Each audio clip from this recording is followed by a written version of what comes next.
আসসালামু আলাইকুম রহমতুল্লাহ। আমরা আজকে জলপাইয়ের আচার তৈরি করব। আপনারা দেখছেন এই যে জলপাই এখানে 5 কেজি জলপাই কিন্তু সিদ্ধ করে নেওয়া হয়েছে।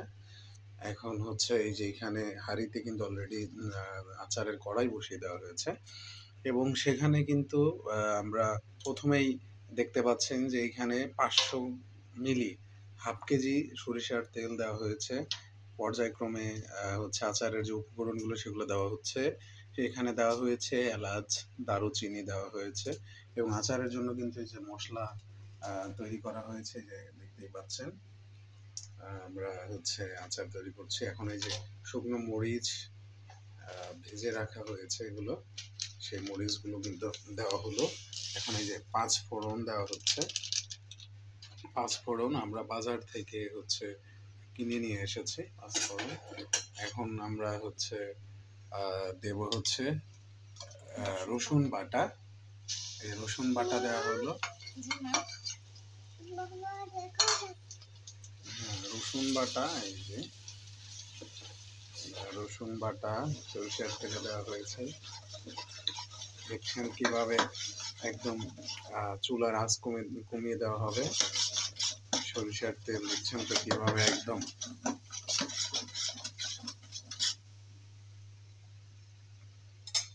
উপরে চলে আসলো। এরপরেই কিন্তু বিসমিল্লাহ বলে এই যে আমরা জলপাই দিয়ে দিচ্ছি। দেখো হাতে যেন না লাগে, আঁচ কমায় দাও। এই যে জলপাই দেওয়া হচ্ছে। একদম সহজ। আমি ভেবেছিলাম যে হয়তো অনেক কঠিন হবে।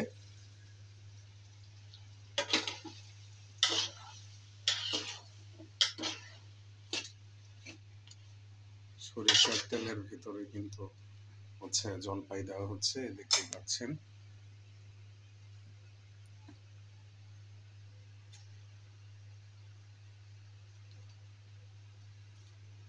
খুবই সহজ এবং সুন্দরভাবে ঘরোয়া পদ্ধতিতে জলপাইয়ের আচার। এটা আমরা একটু এটাকে একদম নরম সিদ্ধ করা হয়েছে, নরম হয়ে গেছে এবং এটাকে চটকে ফেলা হয়েছে 2 হাত দিয়ে করে। এটা আরো নরম হয়ে যাবে ওই আচার এটি হবার পরে, আরো নরম হয়ে যাবে।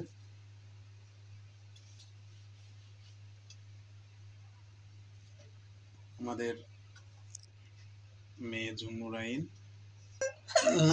না না আমার জুন্নুরাইন মেয়ে দেওয়া হয়ে গেছে। মেয়ে ক্যামেরায় আসতে চাচ্ছে না, মেয়ে ক্যামেরায় আসবে না।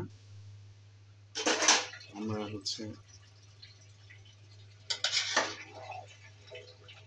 ভালো করে এখন এই যে নেড়ে নিব।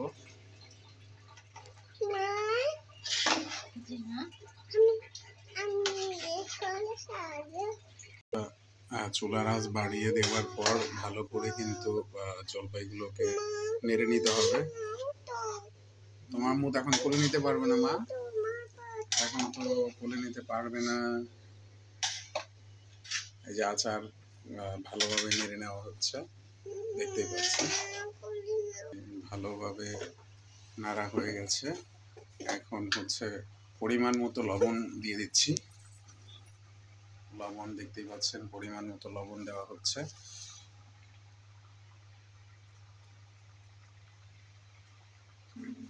পরিমাণ মতো লবণ দিয়ে এখন নেড়ে মিশিয়ে দিতে হবে।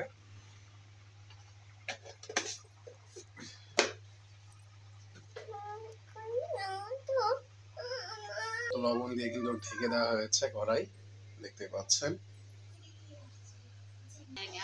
লবণের পর এই যে নেড়ে দিচ্ছি কিছুক্ষণ, ঢাকনা দিয়ে ঢাকার পরে একদম নাড়া হচ্ছে, দেখতেই পাচ্ছেন।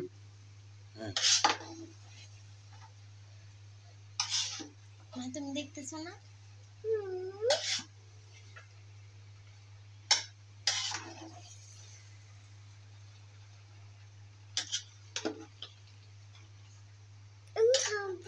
তুমি খাবে?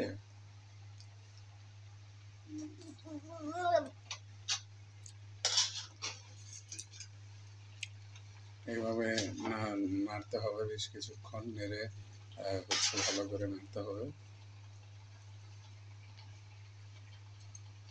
এখন পর নাড়াচাড়া করার পর যখন ভাপ চলে আসবে, ঢেকে দেওয়ার পরে 10 মিনিট পরে এই যে এখন চিনি দিয়ে দিচ্ছি। হ্যাঁ, আপনারা যে কিভাবে মিষ্টি খাবেন, আমরা হচ্ছে যে খুব কড়া মিষ্টিও না আবার কম মিষ্টিও না, মাঝামাঝি মিষ্টির জন্য কিন্তু আমরা চিনি দিচ্ছি এখানে। আমরা এখানে হচ্ছে আধা কেজির মতো চিনি দিয়ে নিলাম। এখন নেড়ে দিতে হবে চিনিগুলোকে। আর এর ফাঁকে আমরা বলে নেই যে আমরা যে মশলাগুলো করেছি এখানে কি পাঁচফোড়ন এবং শুকনো মরিচ কিন্তু হচ্ছে পাটায় পিষে গুঁড়ো করা হয়েছে ভাজার পরে, যে দেখতেই পাচ্ছেন মশলা।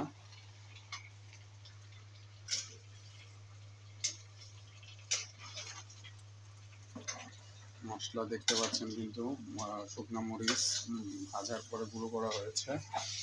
চিনি দেওয়ার পরে কিন্তু ভালোভাবে নেড়ে নিতে হবে এবং হচ্ছে যে একটু পর পর নাড়তে হবে যাতে হচ্ছে যে নিচের তলাতে পুরে আটকে না যায়। হ্যাঁ, একটু বেশি করে নাড়তে হবে।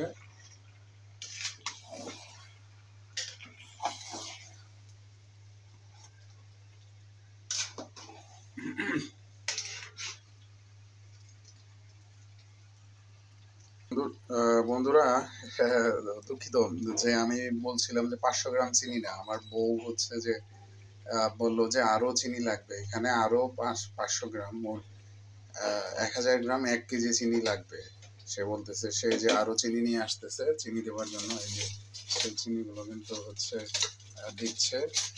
হ্যাঁ, চিনি আগের চিনি দেওয়াতে কিন্তু ওই যে কোলে কিন্তু হচ্ছে চিনির যে পানি থেকে, চিনি থেকে যে রস বা পানি ছেড়েছে সেগুলো থেকে কিন্তু এই যে দেখুন একদম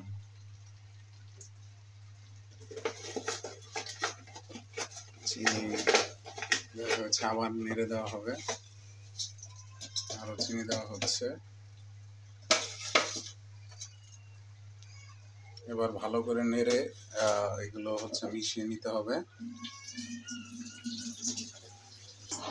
বন্ধুরা দেখুন এই যে আস্তে আস্তে কিন্তু আচারের রূপ নিচ্ছে। হ্যাঁ, এখন আরো বেশি চুলার উপরে আঁচ বাড়িয়ে দিয়ে এখন আরো বেশি জাল দিতে হবে। আচার আরো বেশি জাল দিলে হচ্ছে আস্তে আস্তে আস্তে আস্তে এগুলো কিন্তু আবার রোদে শুকাতে হবে। কড়া রোদ দিতে হবে, 4-5টা কড়া রোদ দিতে হবে আচারগুলোকে।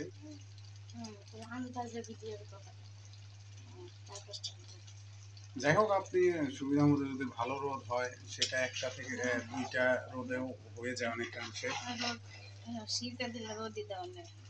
আচ্ছা, সিরকা দিলে নাকি রোদ দেওয়া লাগে না? আমি তো আবার সিরকা দিব না, সিরকা টিরকা দিচ্ছি না। একদম আমার এই প্রথমবারের মতো অভিজ্ঞতা হচ্ছে, বউ আচার বানাচ্ছে সেটা দেখে আমি পরবর্তীতে আমি চেষ্টা করব, আমি নিজের চেষ্টা করব আচার বানানোর।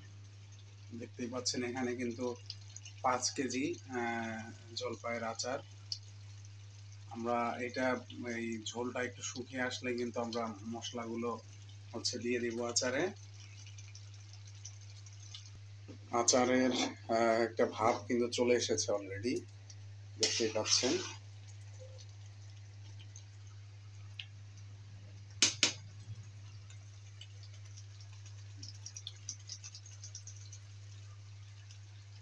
আচারের একটা ভাব চলে এসেছে।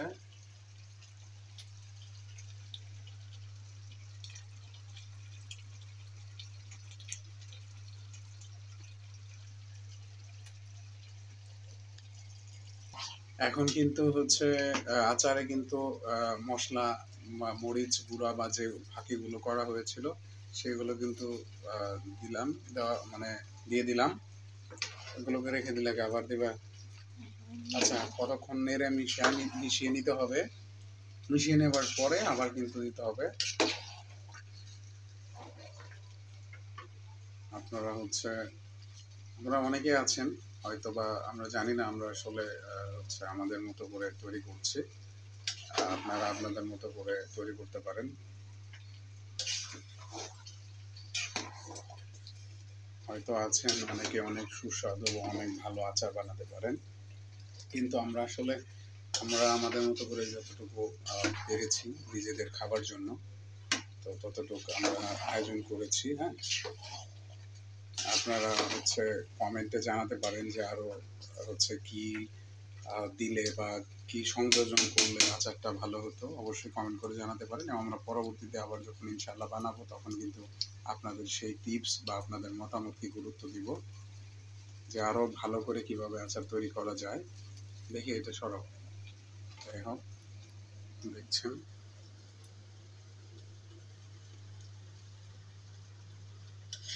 এবার পুরো মশলাটুকু দিয়ে মরিচের গুঁড়ো এবং কি হচ্ছে পাঁচফোড়নের যে ফাঁকি গুঁড়োগুলো ছিল সেগুলো দিয়ে ভালো করে নাড়া হচ্ছে। এখানে যে হচ্ছে এখানে যে এটা একদম নরম করে বানানো হলো, একটু লেটকা। এটা আস্তে আস্তে আরও যত চুলার উপরে থাকবে জাল করা হবে, এটি কিন্তু আস্তে আস্তে মানে সব হয়ে যাবে, ঘন হয়ে যাবে। ঠিক আছে বন্ধুরা, এই ছিল হচ্ছে আমাদের আচারের আয়োজন। হচ্ছে আমরা এটা আবার রোদে শুকাবো। হ্যাঁ, সবাইকে ধন্যবাদ জানাচ্ছি। যারা যারা পুরো ভিডিওটি দেখবেন বা হচ্ছে অবশ্যই ভিডিওটি ভালো লাগলে লাইক করবেন, শেয়ার করবেন, কমেন্ট করে জানাবেন।